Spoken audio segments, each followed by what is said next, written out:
Good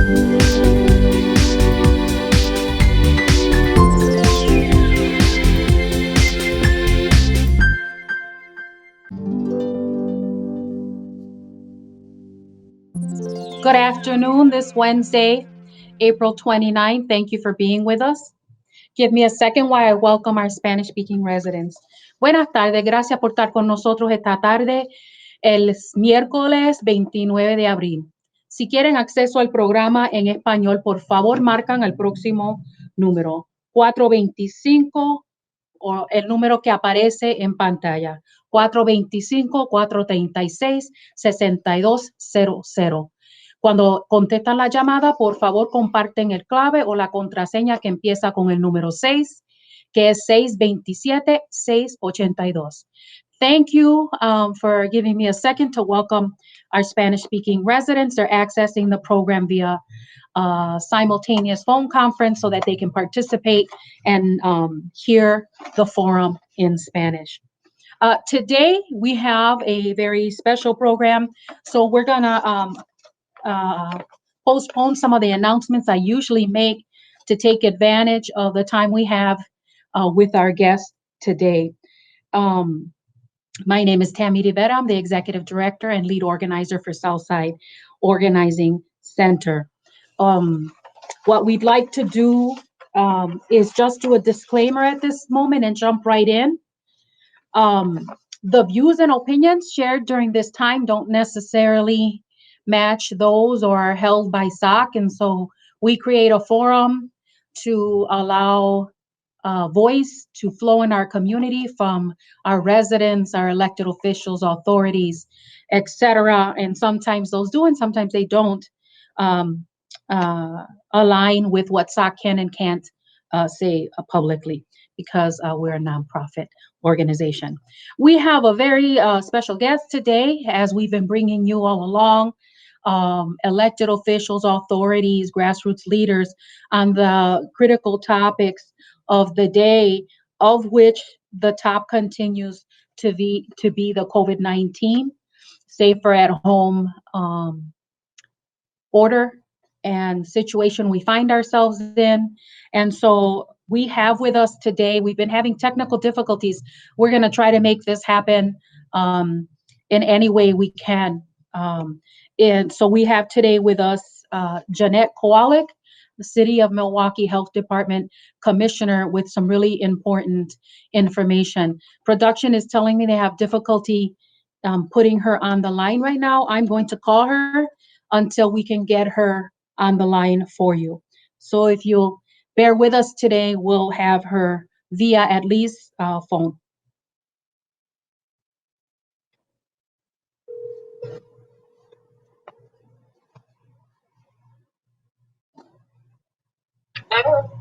Commissioner Kowalik? Hi, this is Tammy Rivera from SOC. How are you? Good. I'm so sorry that our technical difficulties don't allow us yet. Maybe still during this time, we'll be able to get you on screen. But for now, what we're going to do is do our best to ask you questions and have your responses heard. And so we'll have the participants let us know if they can hear us. So welcome to 3 o'clock with SOC. This is our community forum that we're doing Monday through Friday to bring the residents of the near South Side and wider community the latest on the coronavirus, the elections, the census, and other critical issues. So welcome. We'll both have to talk loud to see if we can get the residents included in this discussion. And then feel free, because as we say in Spanish, estamos en casa, we're at home, and we'll work out this technical difficulty together.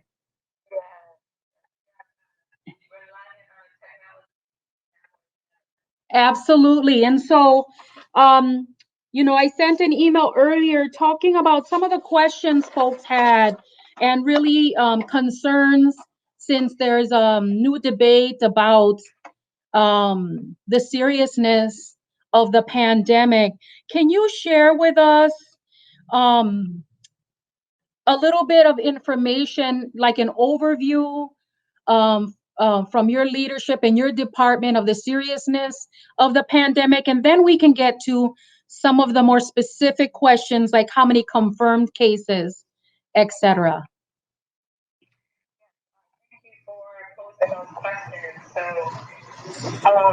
maybe the February or so, when we started to prepare for coronavirus here in Milwaukee, we were still dealing with the flu at that point in time, and we were still seeing, a number of flu cases.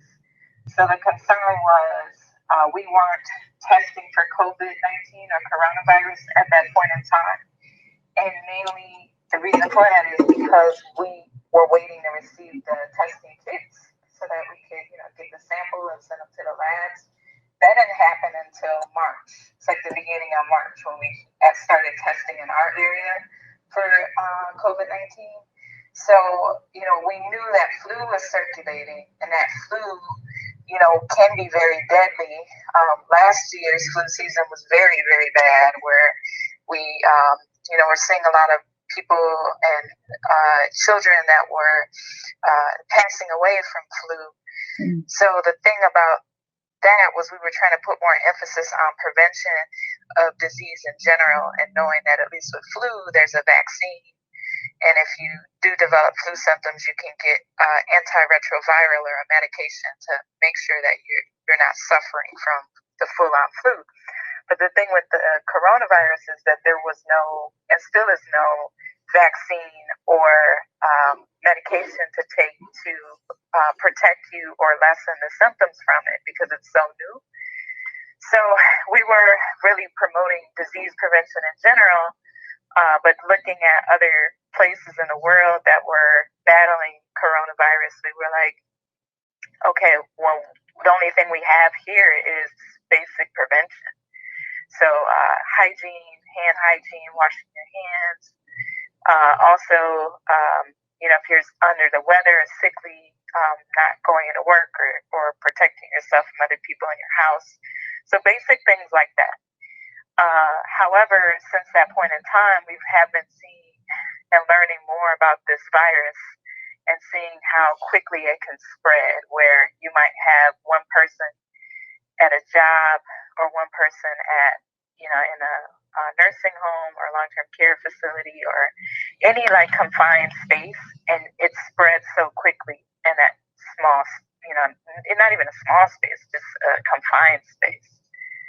So that's our biggest concern, is that we're learning more about this virus and how contagious it is, and that we don't have any medications or medicine to help prevent the spread of it. It's basically some like old school prevention at this point in time: the hygiene, the physical distancing, being 6 feet apart from other people, and then like prohibiting like group settings, congregation, things like that, where we know that it's easily spread when people are around one another.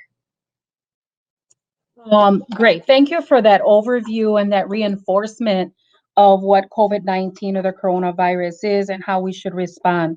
Now, in terms of any doubts regarding the severity of the impact of COVID-19, are the deaths that are being reported currently or since this started confirmed by an official COVID-19 testing positive? Is the one that determines the cause of death, along with whatever the attending doctor was at the time of the person's passing. We have had some people that have passed away that were not tested for COVID-19 before they died, but then they did the test after they died. It's called a post-mortem test. So we have had some of those, but the majority of the deaths that we have right now in the city of Milwaukee, we have 111. So those individuals, for the most part, had been tested before they passed away, and they may have had underlying or other health conditions like heart disease and diabetes and things like that too. But the thing that caused them to pass away was the COVID-19, the actual acute infection. That's important to note for folks who are having questions about where are the reported deaths actually certified with a test. And what we hear you saying is yes, indeed, even some folks who had already passed, you were able to test and confirm that they were positive with COVID-19, right? The people that may have been around that person before they passed away have been exposed. So, like, Mhm. making sure they're aware is really challenging. And I know that's something that we have been getting some questions on early on. And the COVID-19 response, there was a situation, and this was in the paper about the health department not notifying the family member of someone that passed away. So there's a lot of challenges with that. Like, for instance, we have had some problems with getting a hold of people, like if their loved one was in like the ICU or something like that, where you can't talk to the actual person. That's the case. And then depending on who's available, they might not be legally allowed to talk to the health department unless they're like married or something, you know, like they have to be legally declared or authorized to talk to that person.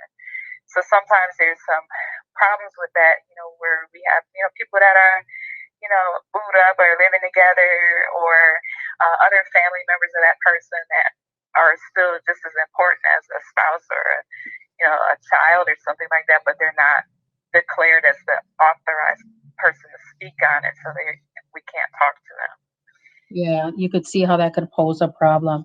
Now, there have been some questions about, is COVID actually having a greater mortality rate than, let's say, any other contagious disease like a flu? So, is in fact COVID-19 causing more deaths to those who are compromised for whatever reasons than any other contagious disease, including the flu? How do those compare, those rates? Yeah, there's something called the fatality rate or mortality rate that's calculated.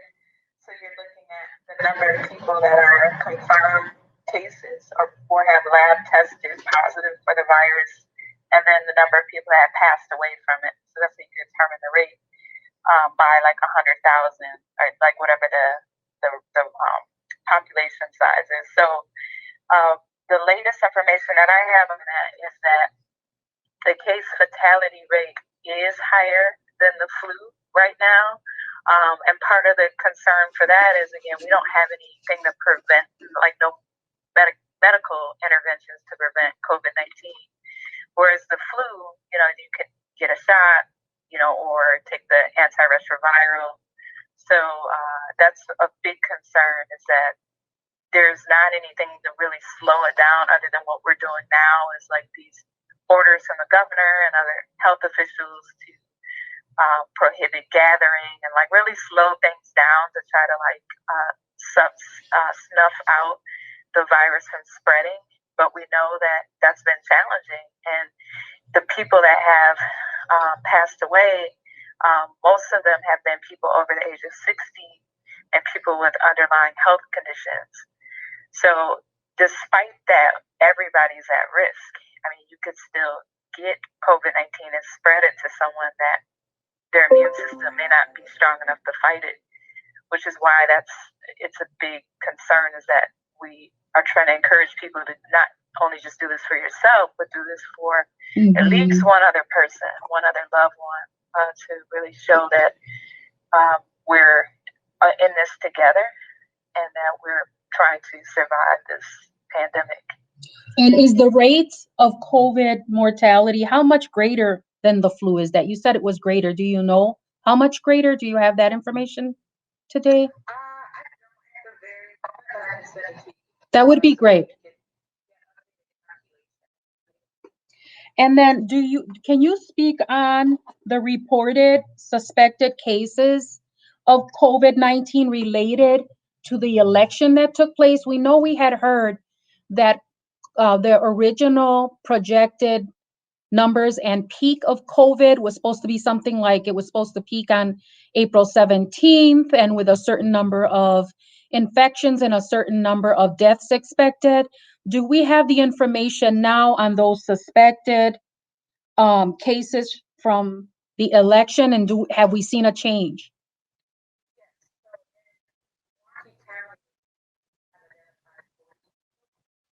That information is still being analyzed. Like you asking about like deaths and just some other considerations that we're getting questions.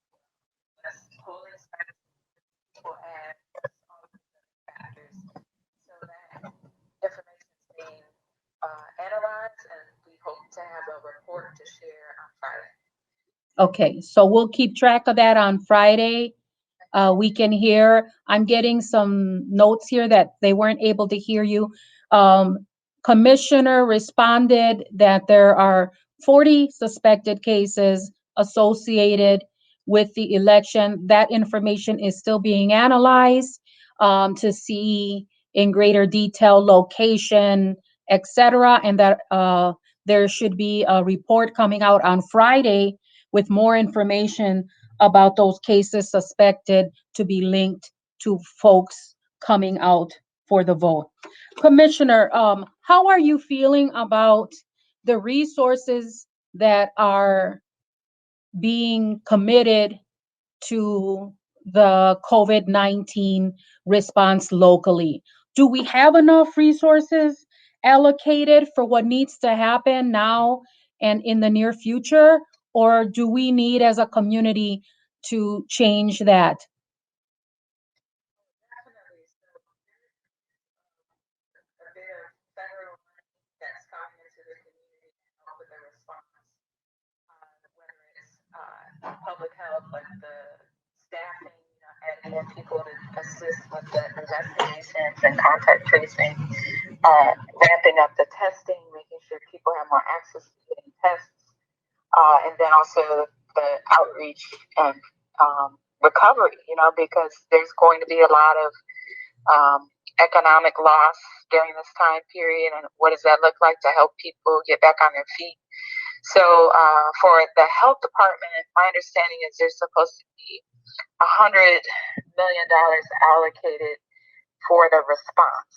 So that is being updated now. The proposed budget, we were required to provide some preliminary budget information yesterday. Mm-hmm. And then, of course, there's other concerns too. Like, we're not just talking about the health department's piece, but also the other city entities that help, and then most importantly, other community organizations that have been very involved. I know 16th Street has done a wonderful job of really helping get access or provide access to testing. I know Jared Nace is on board. So just other groups that have been very involved. And, I know your group has been wonderful too, like the outreach and really connecting people to credible information and helping provide information on a regular basis, because it's changing so quickly. Yes, like 1 week we could tell you, oh, this is what's happening, and then the following week there's new information. So that's because the virus is so new. So we're getting a lot of our information from the national and the state public health partners. So it's just, making sure we're updating on a regular basis, because it's going to continue to change throughout the course of the disease response. And then I didn't get to send this question ahead of time. So if you don't have the answer, we could follow up with it. But one of the other related questions is, by this time of the year, right, the end of April, we have a sense of what the average number of deaths in Milwaukee are before COVID and then now after COVID. Do you have a sense of how much greater that mortality has been? I do not have a comparison, but I do know that even on a violence position, that it is higher at this point in time than it was in the last couple of years. So working with, Milwaukee Police Department and our Office of Violence Prevention, getting, information and really trying to provide some support, because we know people are in crisis. We know people are on edge. We're just really trying to help move throughout this difficult time, because, this is going to go on for a while. Yeah. We're not going to be stable, I would say probably until fall, because this virus could have a second wave too. Mm-hmm. We'll follow up. Maybe we can have you on another time as well, or one of your staffers, to just, give some of those hard numbers so that people have a greater appreciation and an understanding for the pandemic. Now, I found it really interesting talking to your staff because although I've lived here all of my life, and have had interaction, especially the strategic partnership we have with the Office of Violence Prevention. But I wasn't aware of your department and how it functioned and the number of staff and what they do. Could you spend about 5 minutes talking to us about the department in general? How many staff, overall budget, what kind of departments fall within that, so people have a greater understanding of your department, the staff, and the work that you do? Thank you for that. A lot of times when we're in our line of work, we're so passionate about it, and we're just focused on helping, and we're not necessarily broadcasting what it is we do. So I appreciate the opportunity. So that health department, every city or county has one. So there's like required things that we do by state law, and those things are basically behind the scenes type of things like surveillance. So looking at the disease statistics, death statistics, also a lot of regulation. So like food inspection, weights and measures. That's like, gas pumps and other, at restaurants and stores, making sure people are getting what they pay for. Also, we have our environmental health side, which includes emergency preparedness. So like what we're dealing with now, having things in place whenever there's an outbreak or natural disaster, that we have a plan and that we're executing the plan. Then we have the lead program, which, is in improvement mode right now, and they are really getting where they need to be, which is great. Helping to prevent lead poisoning and rehab houses that need work. Then also the consumer environmental health, which I mentioned, the food program or food inspection program. Then we have all of the home visiting, which falls under community health. So the infant mortality prevention. We have our new doula program, the bomb doula program. We have fatherhood initiatives. Then we have like our traditional prenatal care coordination and all of that. Then we also have our Office of Violence Prevention, which you are very well aware of, that not only focuses on preventing violence, but addressing policy change, working with other partners to advocate for the community, and then education and outreach.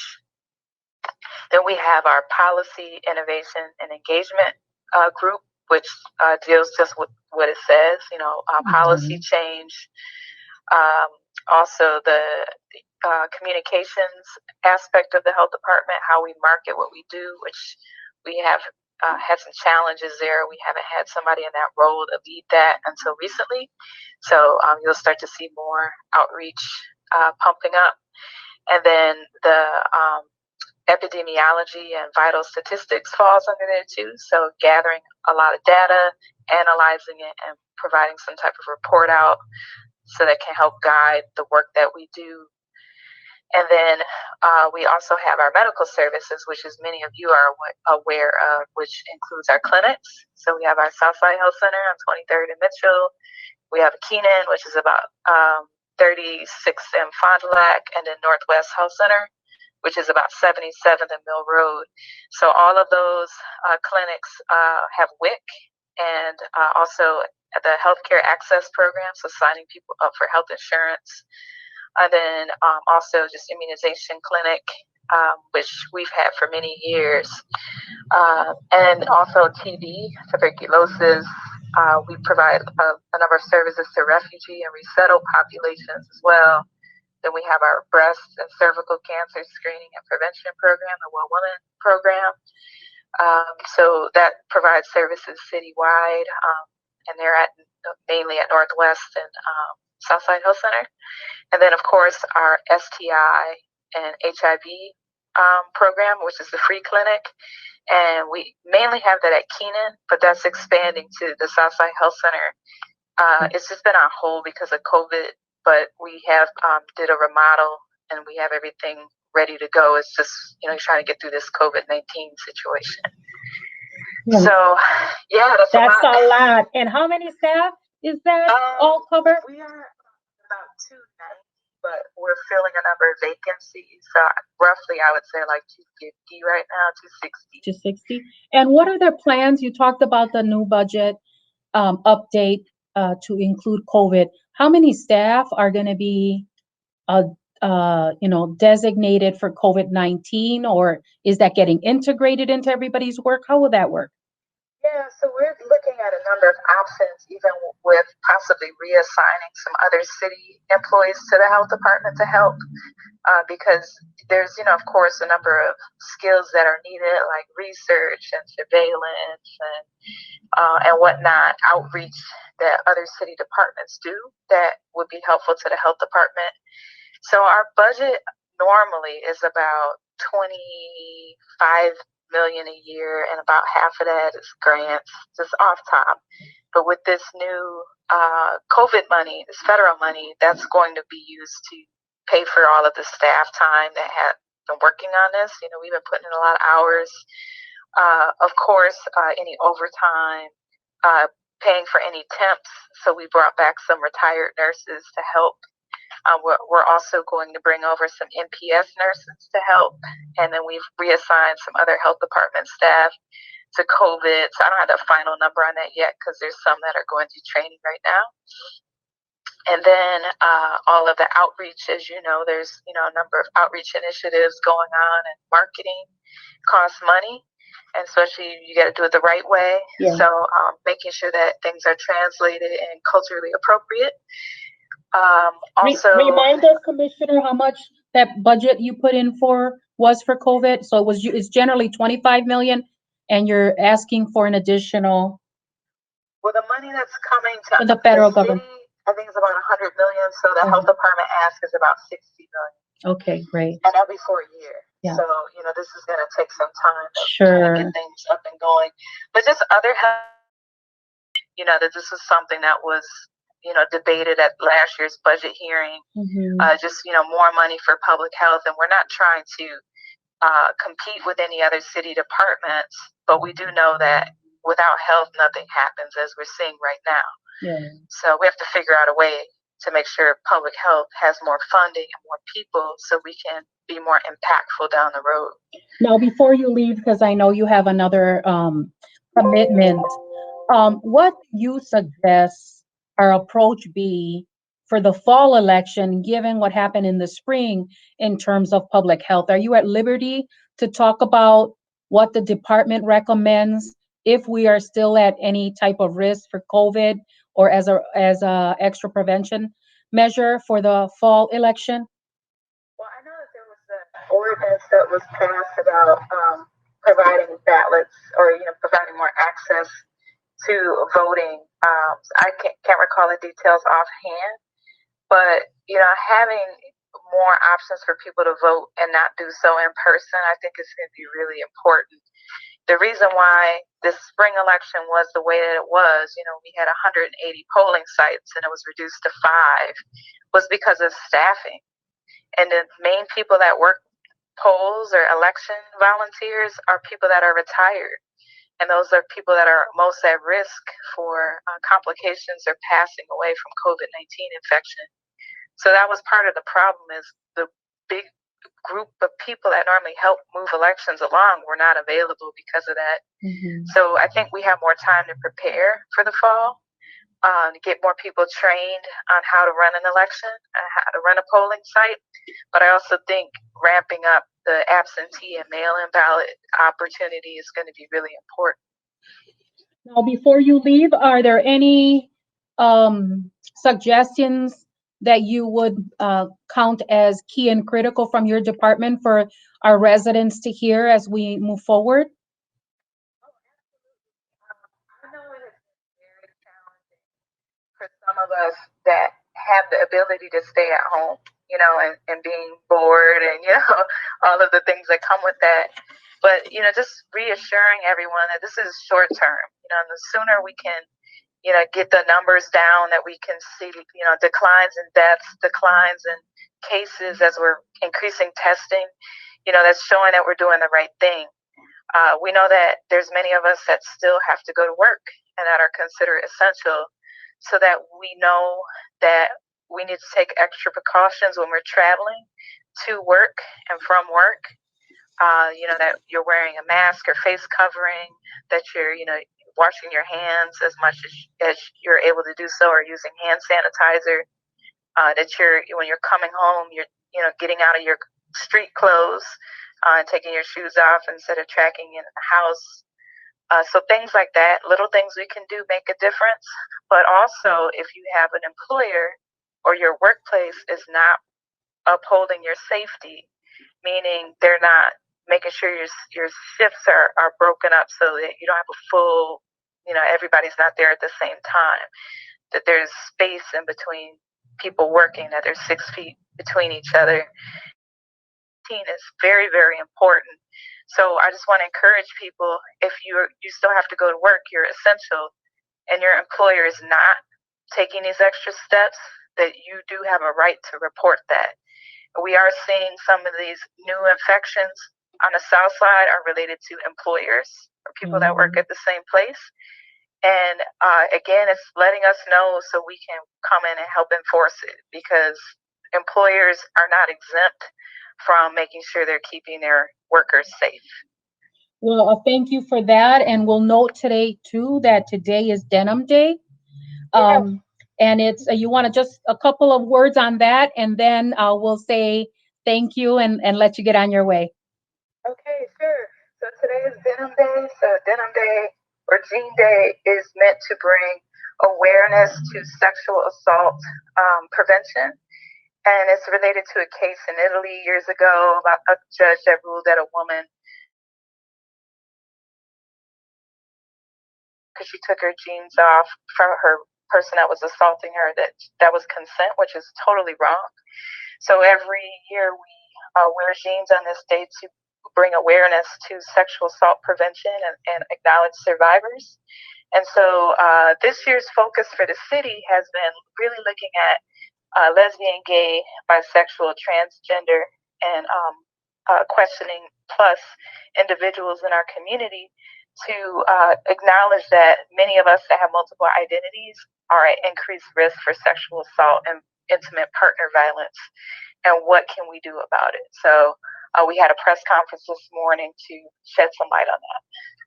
Well, thank you for reminding us. I'll share a little more when you're off the air, and we're very appreciative of your time and look forward to the follow-up information and seeing you again here on the forum. Thank you, Commissioner Kowale. Yeah, thanks for having me, and I'll be sure to send you those updated information after. Thank you. Have a great day. Be safe. Bye-bye. Very appreciative that the commissioner was able to be with us. As I'll pick up where she left off in terms of Denim Day. This year would be, I believe, Milwaukee's 9th year honoring this day of solidarity with victims of sexual assault, and also as a stance against any victim blaming. As Commissioner shared, there was a case in Italy in the late 1990s where a conviction was overturned by the Supreme Court, stating that the victim had worn tight jeans and had assisted during the attack in removing them, because of the circumstance she was in, of course, which we can completely understand. And so since then, it's marked this movement of Denim Day. As you can see, some of us are honoring in all kinds of ways that we can. But also I want to share with you today that the Common Council, Milwaukee's Common Council, provided a joint statement of standing together, recapping what Commissioner said, what I said, and in addition, stating that these cases are also often linked to domestic violence, and And so I want to offer some resources for folks who may be listening or know someone who needs it. And so here are some hotlines that they provided in their statement. Impact 211, Safe Path, which is questions about youth sexual violence. That number is 271-9523, area code 414-271-9523. We'll make sure that this gets on our webpage as well, for you all to have. Sexual Assault Treatment Center, 414-219-5555. Again, that was the Sexual Assault Treatment Center, 414-219-5555. The ASHA Project, 414-252-0075, 414-252-0075. Of course, our UMOS Latina Resource Center services that are bilingual English, Spanish, and culturally competent for our Latino IX community and the wider community. 414-389-6510, 414-389-6510. The Hmong American Women's Association, 414-930-9352, 414-930-9352. And we have a few shelters as well, for those who need a safe escape plan and support.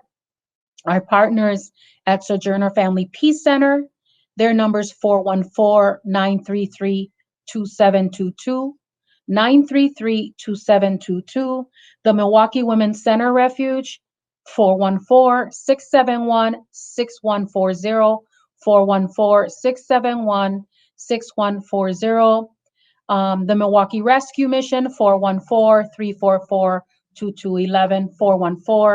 414-344-2211. And so happy for the commissioner to be with us, but also taking today a serious day to be in solidarity with victims of sexual or survivors of sexual assault and sexual shaming.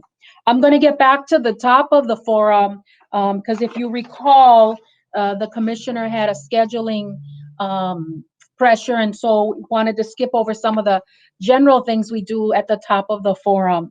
And so again, we have our Spanish speaking neighbors joining us via a phone conference, simultaneous interpretation. We want to let you know that we are here for you. We haven't missed a day since this started, and you can continue to reach us in all the ways that you normally do, except in person, and we look forward to when we can do that again. So our phone number is 414-672-8090. Gladys usually on that line, taking your calls and getting you to the right person or helping you get through the information you need. 414-672-8090. You can email us at soc@socmilwaukee.org. And you can reach us through any of our social media platforms, including here, Facebook Live, Facebook, Instagram, LinkedIn. We're here for you. And all of our staff is virtual, including our youth organizers and our canvassers who are calling you ongoingly to check on you and see if you need any coronavirus resources. If you need, right now we're asking folks, how was their experience with the election so that we can ensure that we're prepared for the November one, and making sure you know how to register for the census. I want to remind you that we have a daily gift certificate that is drawing, and the way to get into that drawing is to fill out our survey. And so we want to make sure that you know about that opportunity, and mostly we want to make sure that you're giving us the feedback. What information that we're providing you in this forum has been really helpful? What are the things that you would like to see happen, and things that you would like us to change as we develop this forum, because it's really here to serve you. So next up, we'd like to give you a coronavirus update by Taylor Herrada, our coronavirus coordinator and our youth program coordinator. Hi everyone, my name is Taylor and I'm the Coronavirus Coordinator with Southside Organizing Center. Happy Wednesday. Thank you so much for joining us on today's Community Life Forum. Yesterday, Governor Evers announced that with the Wisconsin Department of Health Services, along with the Wisconsin Department of Justice, filed a response to the legislative Republicans' lawsuit that is trying to cancel the Safer at Home. The Evers administration has asked the Wisconsin Supreme Court to toss this lawsuit. Instead of having Wisconsin quickly respond to the pandemic and save lives, the Republican lawsuit asked the Wisconsin Supreme Court to block Safer at Home. Before Safer at Home, the number of people being tested for COVID-19 doubled every 3.4 days, similar rates to seen in Italy and Spain. However, with Safer at Home, the number of people with COVID-19 is doubling every 12.4 days, according to Governor Evers. Governor Evers states that deadly viruses don't wait around while bureaucrats and politicians jump through hoops. An effective response requires swift action by public health experts, which is why state law gives the Department of Health Services the power to act quickly to stop the pandemic and save lives. He said that if legislative Republicans want to be involved in the state's response to this pandemic, they should stop sitting on the sidelines and start working to find solutions that help farmers, small businesses, and workers. So far, more than 55,000 Americans have died from the coronavirus. Legislative Republicans have yet to offer any plan to combat the coronavirus or replace Safer at Home. The legislative met once on April 17th to pass limited legislation in response to the coronavirus, almost 4 weeks after Governor Evers submitted a comprehensive legislative proposal to combat the pandemic, help small businesses, and support first responders and critical workers, and assist farmers. There have been no legislative hearings on the coronavirus. The Assembly Health Committee has not met since February 17th. The Senate Committee on Health and Human Services has not met since March 11th. Governor Evers declared a public health emergency on March 12th. For more information, please visit our website by going to socmilwaukee.org, where we have press releases from Governor Evers, along with more information and resources regarding the coronavirus. Thank you so much for tuning in to today's coronavirus segment. I'm going to pass it back to Tammy. Thank you.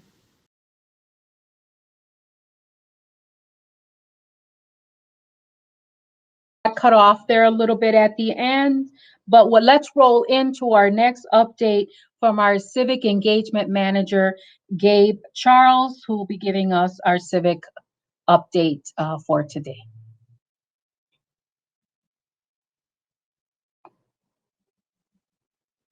Hey, Tammy. Hi, Gabe. Glad to see that you are wearing denim. I too am wearing denim today to stand in solidarity with fellow survivors of sexual violence.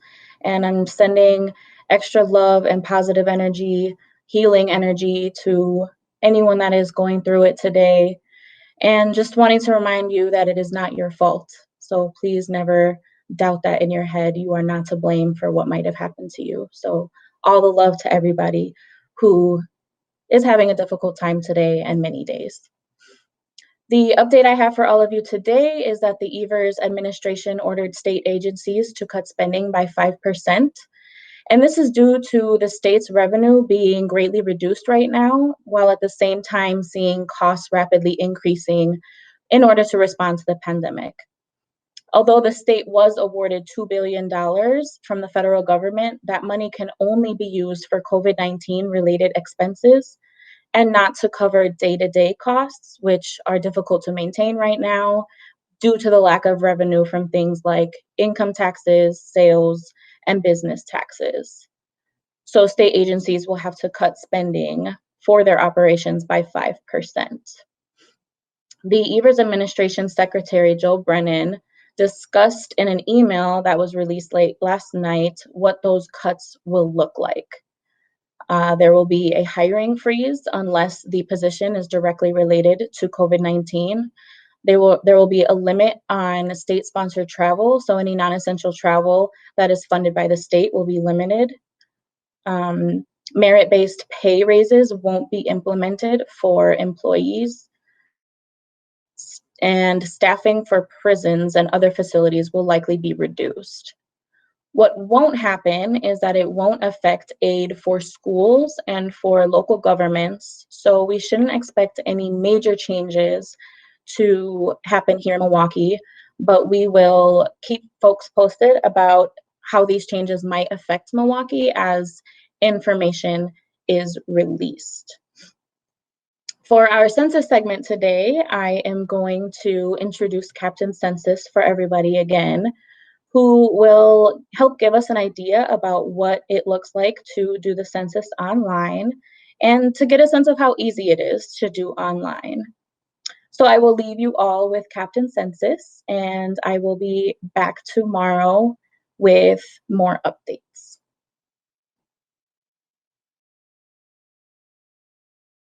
Hello, Wisconsin. Captain Census here, and it's my favorite time of the decade, time to fill out my 2020 census form. Yeah, and I know right now there's a lot going on in the community, but it's more important than ever that you were counted in the 2020 census.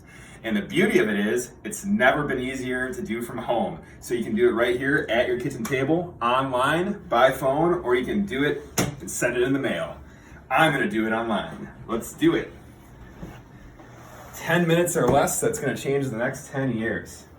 So we're gonna go to 2020, my2020census.gov. We wanna make sure that we do it in one session because it will time out if you don't complete it. So let's get started here. Start questionnaire. So you're gonna get a unique ID on your letter from the Census Bureau and you're gonna punch that in. If you happen to lose this letter, that's completely fine. They have a button here in case you lost your census ID, you can do it anyway.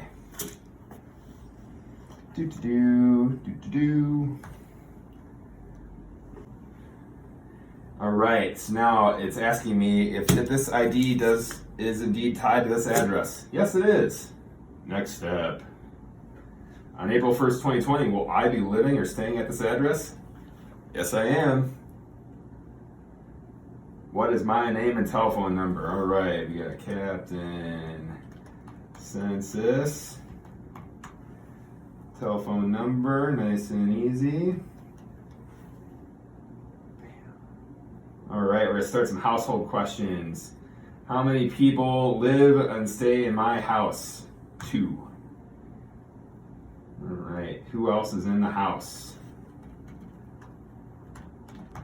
My lovely spouse, of course. Now we want to make sure we don't miss any children. Children are the most undercounted. Captain Census doesn't have kids yet, so we're just gonna skip this question. No additional people to list.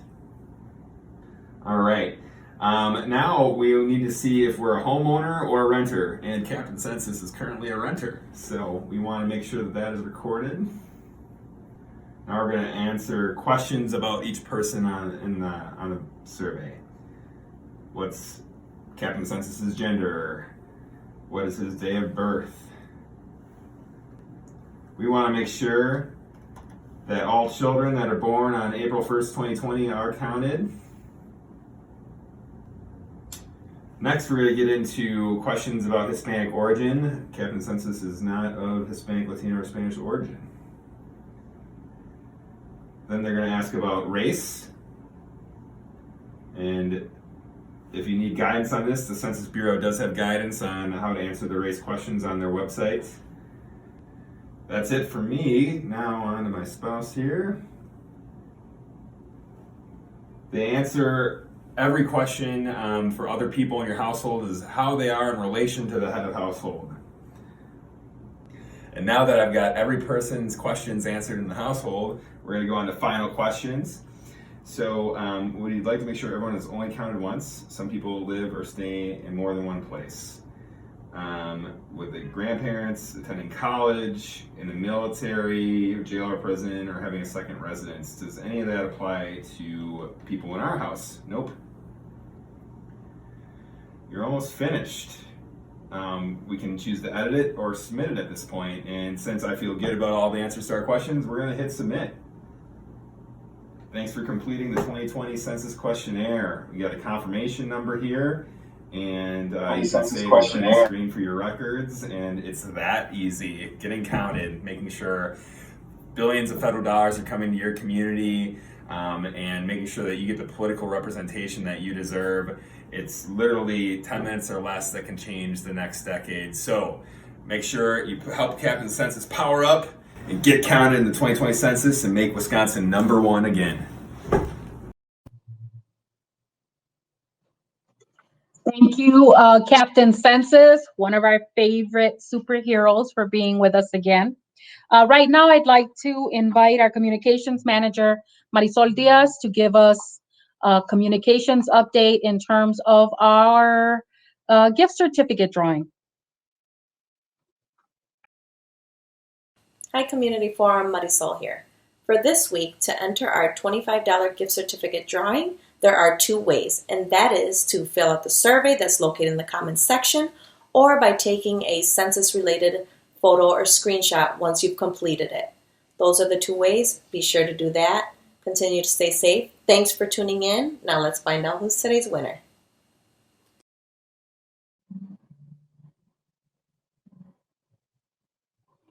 We're very happy to announce that today's gift certificate winner is Paul Grip.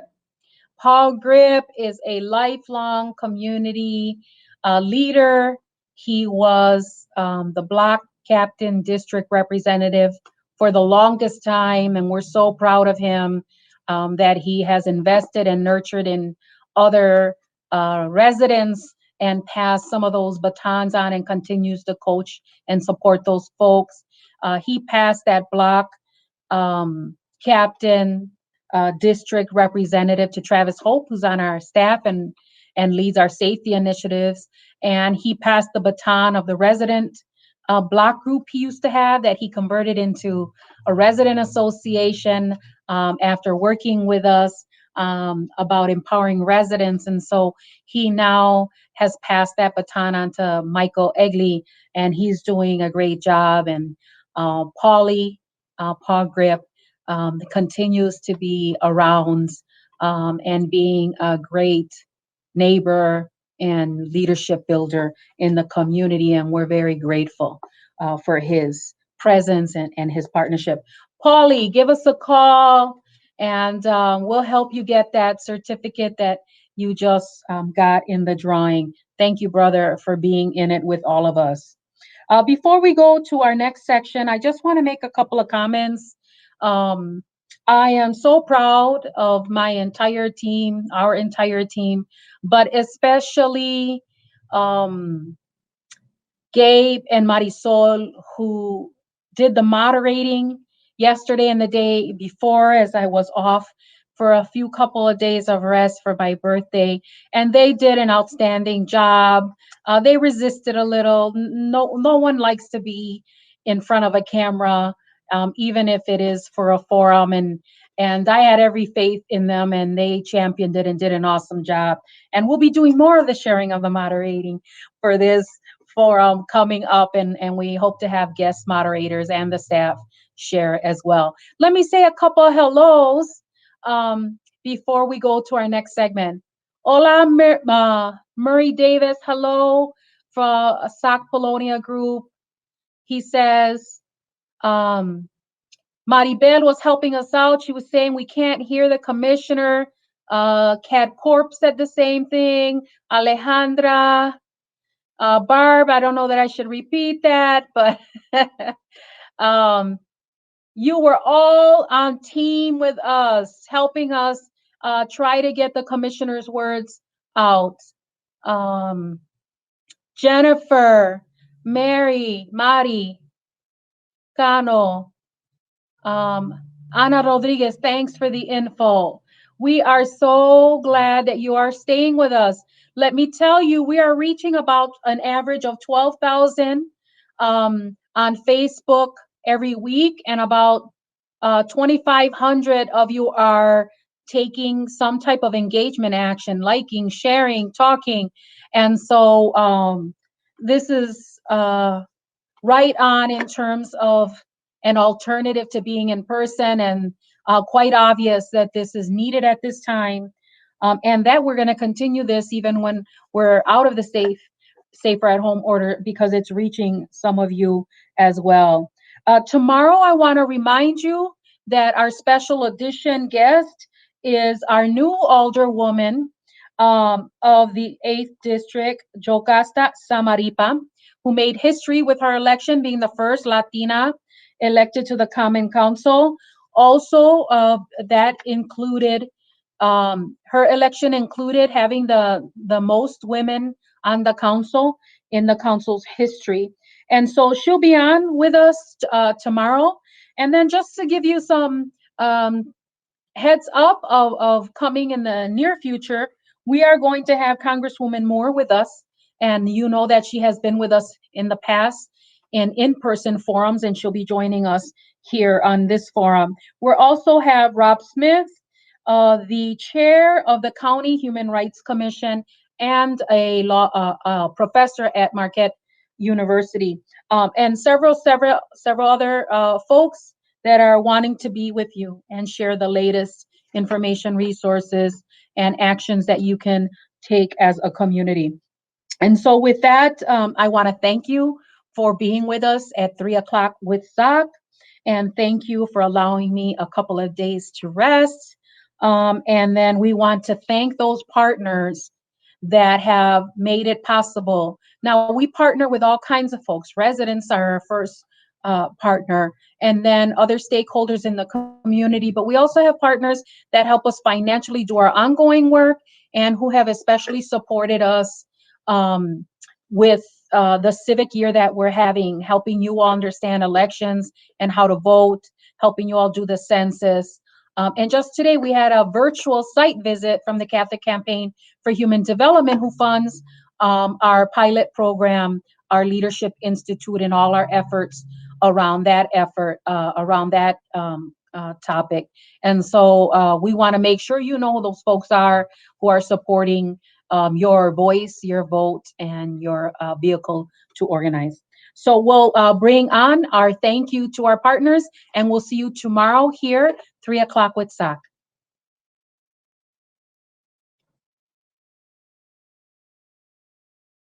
Hello, SOC viewers. My name is Jordan, and I am a member of SOC's Gold Institute. We would like to thank everyone for supporting our 3 o'clock with SOC live show and for completing our SOC survey.